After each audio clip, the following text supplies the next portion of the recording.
오늘 우리에게 주신 말씀은 창세기 50장 24절에서 25절 두 절의 말씀을 보도록 하겠습니다. 창세기 50장 24절 25절 두 절의 말씀.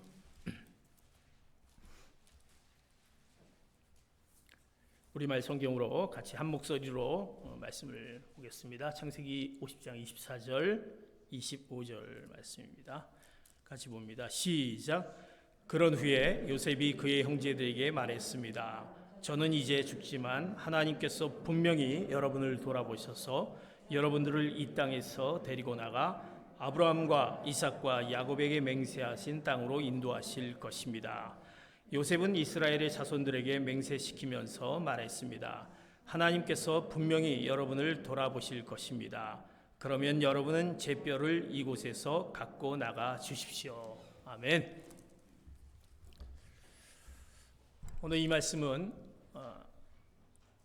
우리가 지지난주에 말씀을 봤던 창세기 50장 15절에서 우리가 26절까지 말씀에 같이 이어지는 말씀입니다.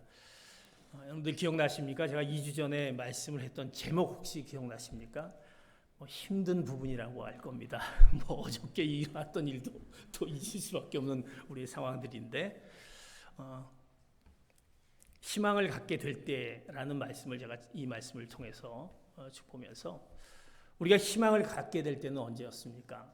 우리가 말씀 가운데 창세기 50장 15절에서 26절까지 말씀을 보면서 두 가지를 제가 말씀드렸습니다. 희망을 갖게 될 때는 우리가 하나님의 약속을 믿을 때, 신뢰할 때 희망을 갖게 된다라고 하였습니다.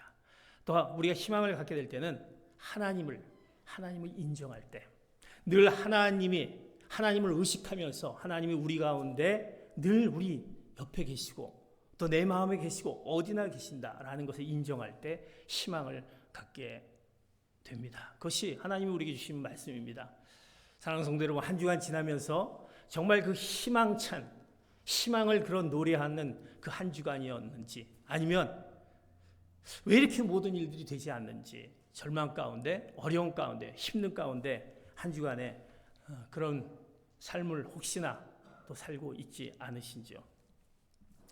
사랑하는 성도 여러분, 희망을 갖게 될 때는 언제입니까? 내가 희망을 노래하고 싶습니다. 내가 희망을 노래하고 싶은데 희망이 없습니다. 희망이 보이지 않습니다. 그는 우리가 희망을 갖게 되는 것을 우리가 모르기 때문입니다. 아까 얘기했지만 희망을 우리가 가질 수 있는 것은 하나님을 온전히 그 하나님이 우리에게 약속하신 그 약속을 신뢰하며 하나님을 온전히 인정할 때 희망을 갖는다라는 우리 말씀을 기억하면서 오늘도 계속 이어지는 말씀을 보겠습니다. 사랑하는 성도 여러분, 여러분들이 이제 꿈을 꾸지 않습니까? 특별히 꿈을 많이 꾸시는 사람들도 있더라고요. 그런데 그 꿈이 현실화됐으면 좋을 텐데, 그 꿈대로 되었으면 좋을 텐데, 그래서 꿈이 정말 그대로 진행됐으면 하는데 그 깨는 순간에 우리가 얼마나 힘들어합니까? 우리는 늘 꿈을 꾸게 됩니다. 또 그 꿈대로 되었으면 하는 생각을 갖게 됩니다. 물론 꿈도 좋지 않은 꿈을 꾸게 될 수도 있죠. 이 꿈은 정말 난 다시 꾸고 싶지 않아, 생각하고 싶지 않아, 그렇게 생각할 때도 있을 것입니다. 우리가 꿈을 꾸게 되는 것은 무엇입니까? 우리가 뭔가를 바라보기 때문에, 뭔가를 우리가 생각하고 뭔가 이루고 싶은 것이 있을 때 그것이 꿈으로 우리가 또 나타나고 그 꿈에 대해서 또 아쉬워하고 또 꿈대로 이루어지는 것을 보게 됩니다. 희망을 갖게 될 때는 언제입니까? 우리는 바로 꿈을 갖게 될 때. 그 꿈은 어떤 꿈이냐? 오늘 성경 말씀에 이제 요셉에 대한 얘기를 합니다. 요셉이 이제 그의 자손들에게 얘기한 내용들, 우리가 2주 전에 보았지만 그 얘기한 내용들이 이어집니다. 요셉은 우리가 잘 알고 있는 대로 꿈을 꾸며 살았던 요셉을 보게 됩니다. 그는 형제들에게 미움을 받았고 또 노예로 팔려갔고 얼마나 많은 어려움 가운데 있었습니까? 그 현실 가운데 그가 고난을 이길 수 있었던 것, 그가 노예로 팔려가면서도 그 가운데서도 그는 꿈을 꾸었습니다. 그래서 성경에 보면 그의 꿈은 이런 꿈이었습니다. 그에게 그 꿈은 해와 달과 그리고 11개의 별이 자기를 향해 절하는, 그 형제들이 나를 팔았지만 그 형제들이 나한테 절하는 꿈을 꾸는 그 성경 말씀에 있습니다. 그 꿈은 뭐냐? 그 꿈 가운데, 그 힘든 가운데서도 그 요셉이 존귀하게 되는 것을 늘 그 기억 가운데 그 꿈을 통해서 그에게 나타나져 있던 것이었습니다. 나는 존귀하다, 하나님의 존귀한 자녀다라는 그 꿈. 요셉은 그 꿈이 허상이 아니었습니다. 요셉은 꿈은 소망이 되었고, 그래서 요셉은 어떻게 그 꿈대로 살았습니다. 그리고 요셉은 어떻게 이루어졌습니다. 꿈꾼 대로, 힘들고 어렵지만 꿈꾼 대로 이루어진 것을 성경을 말하고 있습니다. 그 꿈을 이루기 위해서 달려갔습니다. 그래서 요셉 가운데 요셉에게 오는 유혹과 요셉에게 달려드는 그 요셉을 무너뜨리는 그 속에서도 그는 그것을 이겨낼 수 있었던 것입니다. 요셉은 꿈을 꾸는 자였던 것을 알게 됩니다. 성경에 보면 요셉이 얼마나 그 꿈에 대한 얘기를 많이 나옵니까? 그 바로의 꿈을 해석한 요셉, 그리고 술 맡은, 그리고 빵 굽는 그런 그들에게 그 꿈의 해석을 해준 그 요셉의 이야기가 우리 성경을 통해서 나옵니다.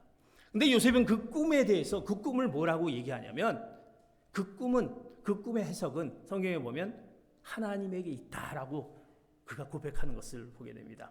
그의 삶을 이끌어온 그 꿈, 그 궁극적인 꿈은 무엇입니까? 바로 하나님의 약속을 바라보고 하나님이 주신, 그의 꿈은 하나님이 주신 그 시온을 향한 꿈이었습니다. 지금 힘들고 어려운 여기서 멈추는 것이 아니라 그 시온을 향해서 하나님을 바라보는 꿈을 그는 꾸었다라는 것입니다. 사랑하는 성도 여러분, 우리가 희망을 가질 때는 하나님을 바라볼 때 희망을 갖게 됨을 요셉을 통해서 우리가 알고 있습니다. 사랑하는 성도 여러분, 자기 민족이 하나님의 백성이 돼서 결국 젖과 꿀이 흐르는 약속의 땅 가나안에 이르게 될 것이다라는 그 꿈을 그 요셉은 이제 그의 후손들에게 얘기하는 것을 오늘 성경은 24절, 25절 그 얘기합니다. 만약에 요셉의 꿈이요, 그냥 평안하게, 그냥 요셉이 결국 총리가 됐지만 내가 평안하게 잘 먹고 잘 살고 아주 훌륭한 높은 위치의 총리가 되는 것이 꿈의 절정이었다라고 한다면, 그것은 우리에게 이렇게 말씀으로 우리가 요셉의 이야기를 하지 않을 것입니다. 흔히들 아이들이 동화에서 나온 것처럼 그는 잘 먹고 잘 살고 그리고 평안하게 살았답니다 라고 그냥 끝났을 것입니다. 그러나 요셉은요, 그것이 아니라 그 뭔가 있었다라는 것입니다. 그가 요셉이 죽어 관 속에 들어가면서도 그 꿈에 대한 것을 이제 그 자손들에게 얘기합니다. 계속 살아있어 이스라엘 백성들에게 하나님 나라의 그 희망을, 자손들에게 희망을 노래할 수 있었던 것은 그가 하나님을 바라보았을 때 희망을 갖게 된 것을 보게 됩니다. 사랑하는 성도 여러분, 여러분이 희망을 가질 수 있는 것은요, 바로 하나님을 바라볼 때입니다. 무엇을 바라보고 있습니까? 하나님을 바라볼 때 바로 우리에게 희망을 갖게 되고 희망을 노래할 수 있습니다. 성경에 이런 질문을 우리가 할 수 있습니다. 이스라엘이 출애굽을 하는 날 그 애굽 사람들은 이상한 광경을 봅니다. 무슨 광경이냐면 죽은 그 요셉의 시신을 이제 들고 이스라엘 백성들이 가는 모습을 애굽 사람이 보면서, 아니 저 사람은 왜 죽은 요셉을 그 시신을 들고 가느냐라는 것이 그들의 질문이었습니다. 그런데 그 질문 가운데 어떤 해답이 나옵니까? 요셉은 자신의 영광을 받고 높임을 받고 성공했던 이 땅에서의 삶의 목적을 둔 것이 아니라, 우리는 언젠가 죽고 우리는 이제 그 이후에 그 부분에 대해서 요셉은 하나님을 바라보는 가운데 하나님이 주신 그 땅의 가나안 땅을 꿈꾸며 살았던 사람이기 때문에 이제 그가 죽은 후에 바로 그 관을 이제 자손들에게 이걸 들고 이거를 가나안 땅으로, 이 뼈를 여기서 묻지 마라, 그렇게 얘기했던 것을 그 애굽 사람들은 깨달아 알았을 것입니다. 멈추지 않았습니다. 성경에 보면 여호수아가 긴 여정과 그 험난한 과정 가운데 있었습니다. 그런데 그가 가나안 정복의 사명을 가지고 이제 정복을 해왔을 때 여호수아의 그 마지막 부분에 요셉이 그토록 사모했던 마지막 꿈에 대한 예언이 이제 여호수아에 이렇게 설명하는 것을 보게 됩니다. 여호수아 24장 32절에 이제 요셉에 대한 부분을 이렇게 설명합니다. 시작. 이스라엘 자손은 이집트에서 나올 때 들고 나왔던 요셉의 뼈를 세겜 곧 야곱이 전에 세겜의 아버지 하몰의 아들에게서 은 100개를 주고 샀던 땅의 한 부분에 묻었습니다. 그래서 그 땅은 요셉 자손의 유산이 되었습니다. 그 땅은 요셉 자손의 유산이 되었다. 이렇게 여호수아는 이렇게 요셉의 그 꿈에 대한 얘기를 증언하고 있습니다. 자신의 꿈이 자신에게 끝나지 않고 자신의 후손들에게 또 다른 기업이 되게 하는 그 인생을 살아가는 그 요셉, 하나님이 그에게 허락하신 그 가나안 땅을 향한 그것을 자손들에게 얘기하면서 줄 것이다, 인도할 것이다라는 하나님을 바라보는 그 요셉의 모습들, 얼마나 그가 영광스럽고 얼마나 아름다운, 그가 희망을 바라보고 사는, 그 하나님을 바라보고 살았을 때 이런 어떤 그 요셉의 모습을 보게 됩니다. 천국에서 우리 인생의 주인 하나님을 만날 때, 이제 우리는 언젠가 천국에서 하나님을 만날 때 당당하게 자랑스러운 보고가 될 수 있지 않습니까? 저는요, 하나님을 바라보고 살았습니다. 그 땅에서 그저 잘 먹고 잘 살고 내 배부르고 이런 것이 아니라 하나님을 바라보고 살기에 저는 이제 하나님 앞에 당당하게 이렇게 하나님 앞에 하나님 이 놀라운 그 아름다운 그 천국에서의 그 소망을 또 그 기쁨을 맛볼 수 있는 것이 아닙니다. 우리는 살았어도 소망 가운데 분명히 우리 삶이 살면서도 매일매일 절망을 얘기하고 절망을 노래하는 사람이 있습니다. 우리는 분명히 희망이 있고 소망이 있는데도 우리는 절망 가운데 있고 더 이상 이 삶을 어떻게 살아가느냐 맨날 힘들어하는 우리의 노래 가운데 있는 사람이 있습니다. 그러나 죽음의 절제절명의 절망 앞에서도 죽어 유골이 돼서도 희망을 이야기하는 사람, 희망을 가진 사람이 있습니다. 그 희망을 가진 사람은 절대 멈추지 않습니다. 머물러 있지 않습니다. 나아갑니다. 왜? 지금이 힘들어도 하나님을 보기 때문에 그 희망을 잃지 않고 살게 되는 것입니다. 희망을 노래할 수 있습니다. 내가 힘들고 어려운 가운데 있어도 그 희망을, 우리가 하나님을 바라보기에 희망을 노래할 수 있는 것입니다. 사랑하는 성도 여러분, 그 희망을 노래하는 귀한 성도 여러분 되시기를 축복합니다. 지금의 절망 가운데 있다라고 한다면 우리 바라봄을 하나님을 바라보는 가운데 우리에게 허락해 주신 그 놀라운 희망을 잃지 않는 희망의 노래가 끊이지 않을 것입니다. 1963년 8월 28일 날 마틴 루터 킹 목사님의 그 연설이, 이런 연설이 있습니다. 제목이 뭐냐면 나에게 꿈이 있습니다 라는 마틴 루터 목사님의 그 연설의 명연설의 제목이 나에겐 꿈이 있습니다. 이것이 역사적으로 아주 명연설로 남아 있습니다.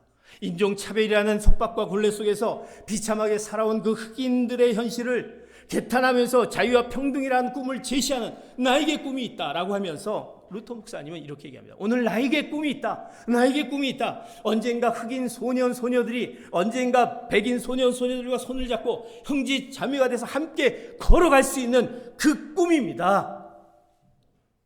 루터 목사님은 그렇게 그때 연설을 합니다. 그러면서 그 마지막에 어떻게 그 마무리시냐면 이사야서의 말씀을 인용하면서 연설을 마무리합니다. 그 이사야서 40장 4절과 5절의 말씀, 이 말씀을 같이 봅니다. 시작.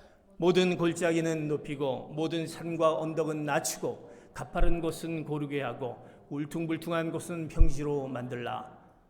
여호와의 영광이 드러날 것이니 모든 사람이 그것을 함께 보게 될 것이다. 여호와께서 친히 입으로 말씀하셨다. 이 말씀을 인용하면서 뭐라고 말씀하시냐면 어느 날 모든 계곡이 높이 솟아오르고 모든 언덕과 산은 낮아지고 거친 곳은 평평해지고 굽은 곳은 곧게 펴지고 하나님의 영광이 나타난 모든 사람들과 함께 그 광경을 보는 꿈이 있습니다. 이것이 나의 희망, 우리의 희망입니다 라고 그의 연설의 마지막 그 하나님의 말씀을 가지고 나에겐 꿈이 있습니다 라고 그가 연설로 남긴 말입니다.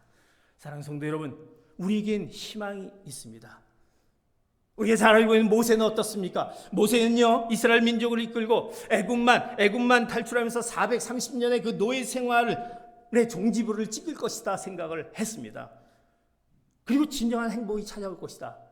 그런데 모세는 어떻습니까? 출애굽 이후에 40년 동안에 이스라엘 백성들의 그 불평과 불만의 소리가 성경에 얼마나 많이 나와 있습니까?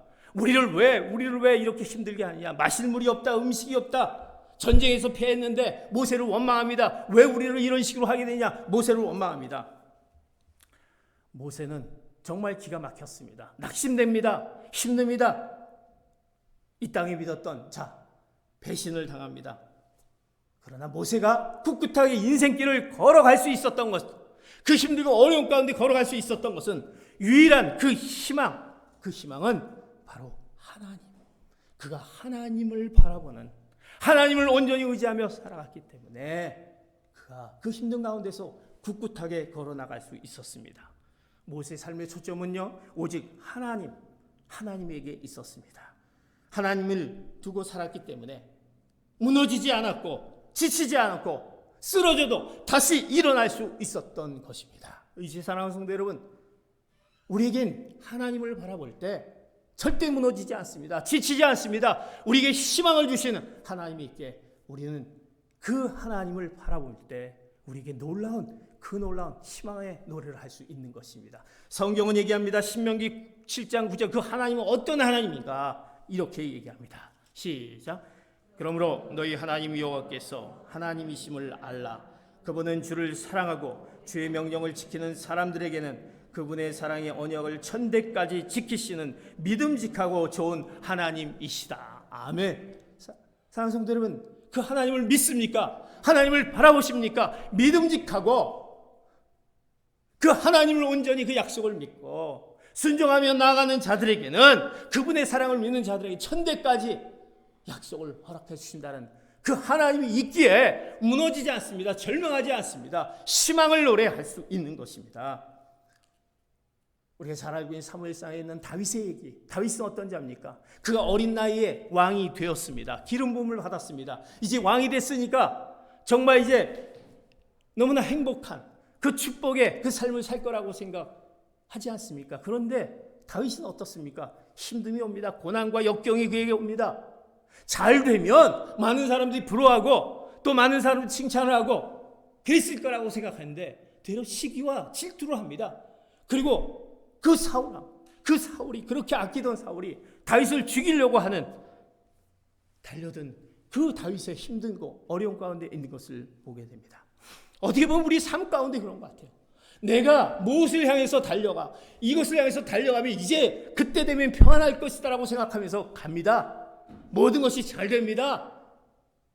돈도 잘 봅니다. 자녀들도 또 잘 됩니다. 또 나도 건강합니다.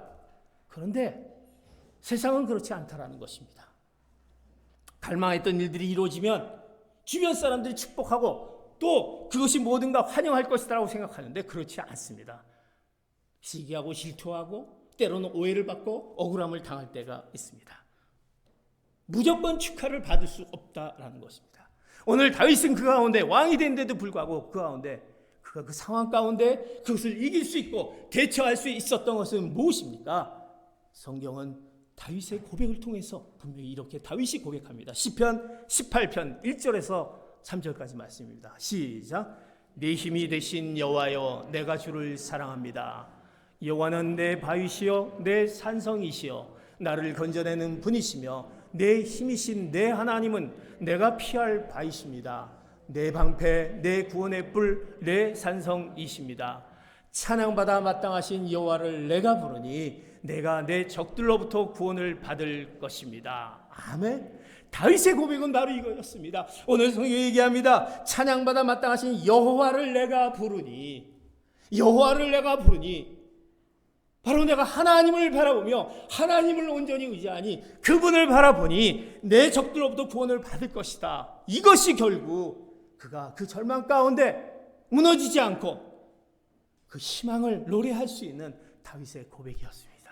사랑하는 성도 여러분, 우리도 이제 그런 찬양, 그 놀라운 희망을 노래할 수 있습니다. 다윗의 고백처럼 고난과 역경과 어려움과 죽음의 문턱에서, 나의 질병의 어려움 가운데 있는 그런 문턱에서 우리가 바라볼 수 있는 것은, 이제 그 희망을 볼 수 있는 것은 하나님을 바라보는 것입니다. 그 하나님을 바라볼 때 희망을 잃지 않으며 우리는 그 가운데서도 어둡지 않고 우리의 상황 가운데서 희망을 노래할 수 있게 되는 것입니다. 희망을 갖게 되는 것입니다. 사랑하는 성도 여러분, 하나님을 온전히 바라보며 희망을 갖게 되며 희망을 노래하시는 여러분 되시기를 축복합니다. 그것이 바로 우리 믿는 자들에게 주는 놀라운 축복인 것입니다. 희망을 노래할 수 있는 것은 하나님을 바라볼 때입니다. 두 번째, 우리가 희망을 가질 수 있는 것은 무엇이냐? 희망을 노래할 수 있는 것은 무엇이냐? 창세기 12장 2절의 말씀 같이 봅니다. 시작. 내가 너를 큰 민족으로 만들고 내게 복을 주어 내 이름을 크게 할 것이니 내가 복의 근원이 될 것이다. 아멘. 이 말씀은요, 우리가 잘 알고 있는 아브라함으로부터 하여금 자신의 존재를 걸고 삶의 터전을 떠나게 만든 하나님, 내가 그렇게 있는 그 터전을 놓고 떠나게 하는 하나님께서 약속을 주셨는데 그 분명한 약속입니다. 하나님은 무엇보다도 자신이 부르신 아브라함의 길을 보장한다. 네가 이제 이 길을 떠나지만 내가 내 길을 보장할 것이다. 너에게 축복을 허락할 것이다. 내 이름을 크게 할 것이다. 내게 복의 근원이 할 것이다. 라는 그 말씀입니다. 그러면서 이제 그 보장에 대한 말씀을 이렇게 이어집니다. 3절 말씀 봅니다. 창세기 12장 3절 시작. 너를 축복하는 사람에게는 내가 복을 주고 너를 저주하는 사람에게는 내가 저주하리니 땅의 모든 족속이 너로 인해 복을 받을 것이다. 보장을 약속하면서 주신 것은요, 이 말씀입니다.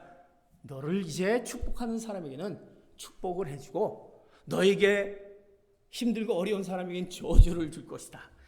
땅의 모든 족속이 너로 인해 복을 받을 것이다. 이런 놀라운 그 말씀을 그에게 허락해 주십니다. 이 말씀은 무엇입니까? 이 말씀은 하나님이 아브라함에게 나는 이제 완전히 내 편이다 라는 것입니다. 나는 완전히 내 편이다. 네가 내 말을 듣고 이렇게 했던 너 아브라함, 나는 너에게 편이 되어 주겠다라는 것입니다. 어떻게 보면 이 말씀은 하나님이 좀 매우 좀 편파적이고 좀 배타적이신 분이 아닌가. 아니 어떻게 뭐 그렇다고 다른 사람 아니라 너 편이다라고 얘기할 수 있을까? 아브라함을 축복하는 자에게 축복하고 저주하는 사람에게 저주를 내릴 것이다. 마치 이것은 우리 부모님들이 우리 자녀들의 손을 잡고 그 손을 잡고 이렇게 얘기합니다. 우리는 완전히 엄마 아빠는 완전히 내 편이야. 네가 무슨 짓을 해도 엄마 아빠는 내 편이야. 이렇게 얘기하는 것과 같습니다. 근데 지금은 이제 그런 시기가 나이가 들으니까 시기가 지나죠. 이제 그건 어렸을 때이죠. 어떻게 보면 그 얘기는 굉장히 아름다운 말이 들릴 것입니다. 하나님이 아브라함에 주었던 얘기를 보면 좀 배타적이고 편파적인 거 아니냐라고 하지만 이 말을 우리가 이렇게 들으면 이건 굉장히 아름다운 말입니다. 하나님은요 이미 자신이 아브라함의 아버지라고 말씀합니다. 내가 내 아버지가 되겠다라고 말씀하시는 것입니다. 걱정하지 말아라. 내 편이 돼서 너의 모든 것들을 내가 해주겠다라는 것입니다.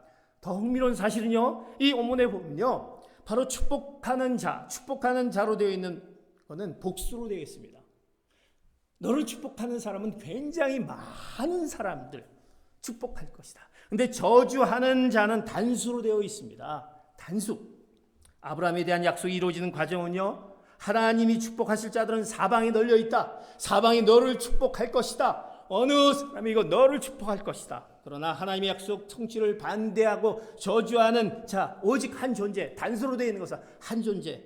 어떻게 보면 이것은 이 암시를 줍니다. 아담과 하와를 넘어뜨린 그 사악한 존재, 사단을 의미합니다. 사단은 어떻게 하든지 우리를 넘어뜨리려고 하죠. 그건 단수인 것입니다. 너를 축복하는 자를 축복하는 자들이 많아질 것이다. 우리 이런 생각을 가져봅니다. 이 말씀을 하면 우리가 들으면서 이런 생각을 한번 가져봅니다. 창조자 하나님께서요, 갑자기 우리에게 나타나셔서, 우리는 아주 평범한 한 인간의 모습인데 나타나셔서 전능자 아버지께서 이 엄청난 약속을 우리에게 줍니다. 내가 너한테 축복을 할 것이다. 너를 크게 할 것이다. 내 이름을 창대케 할 것이다. 복의 근원이 될 것이다. 너를 통해서 많은 사람이 너를 축복케 할 것이다. 라는 그런 얘기를 우리가 듣습니다. 그 얘기를 들을 때 우리는 어떤 반응을 하게 됩니까? 아브라함 안에 굳게 아브라함은 결심할 필요도 없이 아마 이렇게 얘기할 수 있을 거예요. 저에게 이렇게 축복을 내리신다고요? 아니, 내가 뭘 했다고요? 제가 뭘 했기에 저에게 축복을 해주신다라는 겁니까? 대체 아브라함이 한 것이 무엇입니까? 그냥 말씀하신 걸 그냥 순종하고 따라갔는데 제가 뭐 한 게 없는데 제가 뭘 했게? 제게 도대체 뭐길래 나 같은 게 뭔데? 나 같은 사람이 뭔데? 이처럼요. 하나님의 은혜 앞에 제대로 선 사람은 그렇게 말할 수 있습니다. 하나님의 은혜. 이것은요. 내 모습을 보면 도무지 축복을 받을 수 없는 사람인데 하나님의 은혜, 하나님의 은혜 앞에 서 있는 사람은 제가 뭐길래? 제가 한 것이 무엇있는데요? 라고 하면서 얘기할 수 있습니다. 그것이 무엇입니까? 하나님의 그 놀라운 은혜인 것입니다. 우리가 희망을 가질 때는 바로 하나님의 은혜를 깨달을 때, 이 모든 것이 하나님의 은혜였구나, 하나님이 우리에게 허락하신 은혜였구나라는 것을 깨닫는 순간에 우리는 희망을 갖게 되며 희망을 노래하게 됩니다. 대체 제가 뭐길래 어떻게 은혜를 받을 수 있는 사람이 아닙니다. 그러나 그 하나님의, 그럼에도 불구하고 저에게 허락하신 그 하나님의 은혜를 깨달을 때 우리는 희망을 갖게 되고 희망을 노래하게 됩니다. 성경에 보면 그 놀라운 일들이 있지 않습니까? 하나님의 그 무한한 은혜, 황당한 그 은혜 계산법이 마태복음에, 우리가 잘 알고 있는 마태복음에 나와 있는 그 비유에서 나옵니다. 마태복음에 포도원 주인이 일꾼을 구하는 내용, 여러분들 너무 잘 알고 있지 않습니까? 포도원 주인이 이제 일꾼을 구하러 갑니다. 그가 구하러 가는데 일꾼들을 이제 찾으러 나섭니다. 뭐 일꾼들이 온 것이 아니라 내가 필요해서 일꾼들을 찾으러 나갑니다. 12시, 9시, 12시, 3시 이렇게 이제 찾으러 나갑니다. 5시 찾으러 나갑니다. 그런데 그 주인은요, 그 일꾼을 어떤 사람을 찾냐면 좀 일을 잘하는 사람, 그 신상을 보고 잘하는 사람. 그가 어떤 사람인가? 건강한 사람인가? 경험도 있는가? 그래서 체력도 좀 하고, 당신이 뭘 잘해요? 이런 것을 묻지도 않습니다. 조건을 가리지도 않습니다. 그는 그저 많은 일꾼을 불려서 일들을 같이 하자라는 그거였습니다. 우리가 잘 알고 있는 마태복음의 포도원의 일꾼은 그 내용입니다. 그런데 일을 했습니다. 9시에 온 사람, 5시에 온 사람 일을 했습니다. 근데 품삯을 주는데 어떻습니까? 그 품삯에 엄청난 품삯을 그들이 받는 것을 보게 되지 않습니까? 상상할 수 없는 그런 액수를 받아보게 됩니다. 그 돈은요, 결국 아니 내가 뭘 했다고 이 돈을 받습니까? 물론 9시에 온 사람은 내가 일찍 왔으니까 받을 수 있죠. 그럼 5시에, 이제 5시면 이제 1시간만 일해도 되는데 나에게 어떻게 이거를 저에게 주셨습니까? 내가 뭘 했기요? 내가 뭘 했다고 그에게 마땅한 값을 지불해 줍니다. 포도원 일꾼의 비유의 핵심은 뭐냐면 몇 시에 우리가 부름받은 자로 읽혀지느냐라는 것입니다. 내가 몇 시에 부름받은 자로 읽혀지냐. 여러분, 하나님이 우리를 부르실 때 내가 몇 시에 부름받은 자로 불려지느냐. 우리 모두는요, 해지기 직전에 가까스로 부름받은 자임을 우리 말씀을 보면서 우리가 받아들이면서 그것을 기억해야 할 것입니다. 우리는 사실은 그럴 수 없는, 하나님이 우리 부르실 때 어떻게 하든지 거부하고 이리 빼고 저리 빼고 바쁩니다. 이것도 안 되고 저것도 안 되고 내가 뭐 그런 시간이 어디 있습니까? 라고 하는 우리. 그러나 그 직전에 하나님께서는 그 하나님의 놀라운 은혜로 우리를 부르신다라는 것입니다. 사랑하는 성도 여러분, 희망은 바로 그것입니다. 희망은 내가 어떠함에 있는 것이 아니라, 내 어떤 모습에서 있는 것이 아니라 오직 하나님께 있습니다. 하나님이 있기 때문에, 그 은혜를 주신 것은 하나님이기 때문에 내 모습을 보면 은혜 받을 수 없는, 정말로 은혜 받을 수 없는 뺀질뺀질하고 하나님 보시기에도 아이고 내가 은혜를 받는 건 고사하고 은혜를 아예 쏟아내는 내 모습이지. 그러나 내가 하나님 부르실 때 내가 뭘 했기요? 라는 그 은혜를, 내 스스로가 하나님 은혜를 깨닫는 순간에 그 놀라운 우리에게 희망이 찾아오게 되고 그 희망을 노래할 수 있는 것입니다. 사랑하는 성도 여러분, 하나님의 은혜를 깨달을 때 내가 뭐길래, 지금도 우리는 거룩한 주일날 왔습니다. 한 주일간의 삶을 돌아볼 때 우리는 세상 속에서 어렵고 힘들고 또 죄와 또 같이 섞여 사는 삶을 살면서 내가 주님 앞에 나와서 또 뭐라고 할까? 내가 주님 앞에 나와서 말씀을 듣고 은혜 받을 수 있는 자인가라고 하지만, 하나님은 우리에게 허락하신 그 은혜가 오늘 이 시간에 그 하나님의 은혜, 그래도 하나님의 은혜가 나에게 있는 것을 내가 한다. 그 은혜가 있는 것을 나에게 돼 내가 희망을 잃지 않고 하나님 제가 이런 자입니다라고 했을 때 하나님 우리에게 그 더없는 은혜와 그 희망을 허락하심을 오늘 우리에게 말씀하신 것을 기억하시기 바랍니다. 그리고 우리는 그 희망을 노래할 수 있는 것입니다. 사랑하는 성도 여러분, 내가 힘들고 어려울 때 하나님의 은혜를 깨달아 다시 하나님 앞에 나의 침체되어 있는 그 영적으로 나의 여러 가지 그 어려움 가운데 있는 것을 이제 그 희망으로 바꿔가시는 귀한 성도 여러분 되시기를 축복합니다. 하나님의 은혜를 깨달을 때 우리가 희망을 갖게 됩니다. 한 가지 예를 들고 마치려고 합니다. 지금은 돌아가셨지만 2007년도에 희대의 소망이라는 책을 희대의 소망이라는 책을 출간하신 연세대학 의대 강남 세브란스 병원의 암센터 소장님이신 이희대 소장님의 이야기입니다. 그는요 20년간 암 치료를 전문적으로 하였습니다. 아주 권위자입니다. 특별히 그 유방암의 권위자. 그래서 정말 600명 이상에 대한 많은 그 유방암을 갖고 있는 그들을 치료했던 명의입니다. 그런데 그가 대장암 4기를 선고를 받습니다. 대장암 4기면 거의 말기 아닙니까? 4기 선고를 받으면서도 그는 그 대장암에서 그가 치료를 받으면서 그 보조 기구를 의지하면서도 여전히 치료를 합니다. 그러면서 그의 고백이 이런 고백을 합니다. 하나님의 말씀은요 놀라운 힘을 그에게 허락해 주셨다. 4기암은 인생의 종말이 아니라 생명 5기를 살 수 있다라는 확신을 얻었다. 암의 4기는 인생의 종말이 아니라 생명의 5기다. 그는 이렇게 표현합니다. 그것을 하나님의 말씀 가운데 그 놀라운 치료제로 그가 확신을 얻습니다. 우리가 말기 환자들은 되게 어떻습니까? 정말 무너집니다. 이제 더 이상 삶을 살지 못하는 거 아니냐. 그는 그럼에도 불구하고 그가 대장암 4기에 그럼에도 불구하고 그는 그 말기라는 그 부분을 생명의 5기라고 하면서 감사의 그 고백을 합니다. 어떤 감사냐?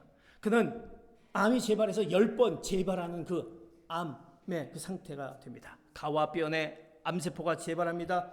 한쪽 다리를 쓸 수 없는 절름발이가 되었습니다. 혼자 힘으로 바지를 입을 수 없을 정도로 그런 상황이었습니다. 통증이 너무너무 와서 잠을 이룰 수가 없습니다.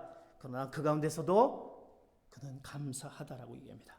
왜? 4기를 넘어 생명이 5기를 태어났기 때문이다라고 그는 생각을 하였습니다. 어떻게 생명의 5기라고 말할 수 있지? 그 말기에 그 통증 가운데 잠도 못 이루고 힘들고 어려운 가운데 어떻게 그는 감사가 나올 수 있지? 근데 그는 내가 차라리 암에 걸린 것이 축복이다라고 그런 얘기를 합니다. 그는 고생도 많았지만 그 축복은 하나님을 만날 수 있었기 때문에 하나님을 만날 수 있던 은혜를 내가 알았기 때문에 제겐 그것이 큰 축복이었다. 은혜라고 말할 수 있었습니다. 그 삶 가운데 그가 이제 연세대학을 다니면서 미션스쿨 대학에서 다니면서 얼마나 많은 복음을 그가 접했습니까? 그 병원일, 선교사가 세운 병원에서 그가 근무하면서도 그 복음에 대한 얘기를 얼마나 많이 알겠습니다. 그러나 그때는 하나님을 가까이 하지 않았습니다. 하나님을 몰랐습니다. 그러나 암을 통해서 하나님 앞에 나오게 되고 쓰임받게 되고 두려움과 공포 가운데 절망하지 않고 희망을 갖고 생명의 5기라는 말을 이것이 되려 저에게 감사합니다. 이것이 축복이다. 은혜라고 말할 수 있지 않았고 있습니다. 그는 그래서 저는 감사합니다. 그가 죽기 전까지도 그에게 맡겨진 그 사명을 감당했던 그의 고백이 이야기입니다. 세상 사람들은 어떻게 그가 이렇게 얘기할 수 있는지 그 소망의 이유를 물어봅니다. 그 소망의 이유, 그의 희망의 이유를 물어봅니다. 그 대답은 바로 십자가의 희망입니다. 십자가의 희망. 십자가는 하나님의 은혜를 깨닫게 되고 그때 희망을 갖게 됩니다. 그 십자가에 내가 죽을 수밖에 없고 죄 가운데 우리는 빠질 수밖에 없고 구원받을 수 없는 우리가 예수 그리스도의 보혈의 피로 말미암아 우리는 이제 희망을 얻고 그 놀라운 구원의 자리에 있고 우리가 하나님을 바라보며 천국의 소망을 갖게 되는 그 놀라운 은혜를 그 희망을 노래할 수 있게 되었다는 것입니다. 이것이 바로 하나님의 은혜를 깨닫는 순간 희망을 갖게 됩니다. 그래서 욥기서 14장 7절 희망을 이렇게 얘기합니다. 욥기서 14장 7절 같이 봅니다. 시작. 나무는 베일지라도 다시 싹이 돋고 부드러운 가지가 또 나오리라는 희망이 있습니다. 아멘. 어떻습니까? 나무는 그렇지 않습니까? 베어도 싹이 나고 부드러운 가지가 또 나오리라는 희망이 있다는 거. 사랑하는 성도 여러분, 신기하게도 우리에게 그 희망, 그 십자가, 우리에게 허락하신 예수 그리스도의 그 보혈에 놀라운 그 십자가에는 희망이 있습니다. 능력이 있습니다. 그것을 믿으시는 여러분 되시기를 축복합니다. 그것이 우리에게 하나님의 놀라운 은혜이기에 그것을 깨닫는 순간 우리는 희망을 노래할 수 있습니다. 나는 노래할 수 없다. 난 더 이상 노래할 수 없다. 이제 그 십자가를 바라볼 때 우리는 노래할 수 있습니다. 그래서 십자가는 어떻습니까? 십자가에서는요, 가난한 자가 복 있는 자가 됩니다. 의에 줄이고 목마른 자가 배부르게 됩니다. 애통하는 자가 위로를 받습니다. 의를 위해 핍박을 받는 자가 천국을 수여를 받는 것을 말씀하고 있습니다. 십자가는 고통과 죽음의 영원한 그 찬란한 영광이 생명으로 바뀌는 그 놀라운 희망, 신비인 것입니다. 그러기에 우리 가운데 그 하나님의 은혜, 그 십자가, 주님의 보혈이 늘 우리 가운데 새겨지고, 하나님, 주님의 그 예수 그리스도의 그 피로 나를 깨끗게 하고 다시 희망으로 내가 노래할 수 있도록 하나님 함께하여 주시옵소서. 그럴 때 우리가 희망을 노래하며 희망을 갖게 되는 것입니다. 이제 우리에게 그 하나님의 그 은혜를 내가 잊고 살았다라고 한다면 그 은혜를 깨달으며 우리가 희망으로 갖고 희망을 노래하며 나가는 귀한 성도 여러분 되시기를 예수 그리스도의 이름으로 축복합니다. 오늘 우리는 그 놀라운 그 희망, 그 주님의 십자가, 그 십자가를 이제 성찬을 통해서 우리가 같이 한번 우리 보혈의 십자가, 주님의 성찬을 통해서 다시 새기는 시간을 갖기로 합니다. 여러분 마음 가운데 깨끗하지 못한 마음, 정결하지 못한 마음, 주홍빛 같은 우리의 죄라도 우리를 희게 만드신 그 놀라운 주님의 보혈의 그 시간을 이제 우리의 성찬식을 통해서 갖기를 원합니다. 사랑하는 성도 여러분, 이제 성찬식을 같이 갖기를 원합니다. 우리가 매월 첫 주는 성찬 예식이 있습니다. 이 성찬 예식은 바로 주님의 십자가의 보혈의 은혜를 생각하는 시간입니다. 여러분들 이제 갖고 계신 그 키트를 여시고 이제 준비하며 정말 우리 가운데 주님께서 그 놀라운 주님의 보혈을 허락해 주셨는데 내가 희망이 없었는데 이제 그 십자가의 희망으로 이제 주님 앞에 나갑니다 라는 고백을 오늘 성찬 예식을 통해서 다시 한번 우리 가운데 갖는 여러분들이 되시기 바랍니다.